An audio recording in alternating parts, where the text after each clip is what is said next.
ಶತಯೋಜನ ವಿಸ್ತೀರ್ಣವಾದಂತಹ ಶರದಿಯನ್ನು ಲಂಘಿಸಿ ಲಂಕಾಪಟ್ಟಣವನ್ನು ಸೇರಿದೆ. ಅನುರೂಪಿಯಿಂದ ಸುತ್ತಾಡುತ್ತಾ ಇದ್ದ ಸಂದರ್ಭ ಸೀತಾಮಾತೆ ಅಶೋಕವನದಲ್ಲಿದ್ದಾಳೆ ಎಂಬ ವರ್ತಮಾನ ತಿಳಿಯಿತು. ನೋಡಿದರೆ ಶಿಂಶುಪ ವೃಕ್ಷದಡಿಯಲ್ಲಿ ರಾಮಧ್ಯಾನ ನಿರತಳಾಗಿ ಕಣ್ಣೀರು ಸುರಿಸುತ್ತಾ ಇದ್ದಂತಹ ಸೀತಾಮಾತೆಯನ್ನು ಕಂಡೆ. ನಾ ಬಂದಂತಹ ವಿಚಾರವೆಲ್ಲವನ್ನು ಅರುಹಿದೆ. ಆರಂಭದಲ್ಲಿ ನನ್ನ ಮೇಲೆ ನಂಬಿಕೆ ಮೂಡಲಿಲ್ಲ ತಾಯಿಗೆ. ಆ ಕಾಲಕ್ಕೆ ಶ್ರೀರಾಮಚಂದ್ರ ಮನೆ ಹೇಳಿದಂತಹ ಕಾಕಾಸುರನ ಪ್ರಕರಣವನ್ನು ಹೇಳಿದಾಗ ಆಕೆಯ ಸಂಶಯ ದೂರವಾಯಿತು.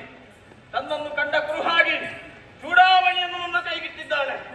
ಆದರೆ ಒಂದು ಮಾತನ್ನು ಹೇಳಿದ್ದಾಳೆ, ರಾಮದಾಸನಾದ ನೀನು ಕಳ್ಳರ ಹಾಗೆ ಬಂದು ಕಳ್ಳರ ಹಾಗೆ ಹೋಗುವುದು ಸರಿಯಲ್ಲ ಹನುಮ. ನೀ ಬಂದಂತಹ ವಿಚಾರ ಲಂಕೆಗೂ ಗೊತ್ತಾಗಬೇಕು. ಏನು ಮಾಡಿ ಅಲ್ಲಿಯೇನೋ ಗದ್ದಲ ಕೇಳಿಸ್ತಾ ಇದೆ. ನೋಡಬಾರ್ದು, ಗಂಡಸರು ಹೆಂಗಸರು ಎನ್ನುವ ಭೇದ ಮರೆತು ಎಲ್ಲರೂ ಚೆನ್ನಾಗಿ ಕುಣಿದು ಕುಪ್ಪಳಿಸ್ತಾ ಇದ್ದಾರೆ. ಹೌದು, ನನ್ನ ಕೋಟಲೆ ಅಲ್ಲಿಂದಲೇ ಆರಂಭ ಆಗಬೇಕು.